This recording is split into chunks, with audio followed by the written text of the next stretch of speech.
Okay, magandang gabi mga kabady. Kung di may kaibahan talaga mga kabady sa probinsya kapag dito ka maninirahan.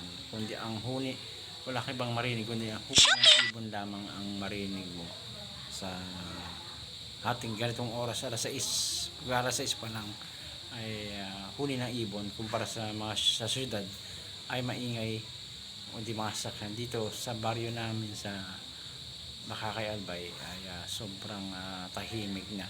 Pagpatak pa lang ng alas 6, karamihan sa mga tao ay nasa loob na ng bahay at handa na kumain. Maaga ang kumakain ng mga taga-probinsya kumpara sa Manila.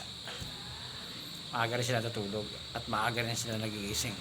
So yun ang kaibahan ng mga tao sa probinsya kumpara sa Manila. Okay, so papansinin niyo mga ka-buddy, wala ka ibang marinig kundi boses ko at yung huni ng ibon kung pagmamasdan nyo po. Ay madilim na oh.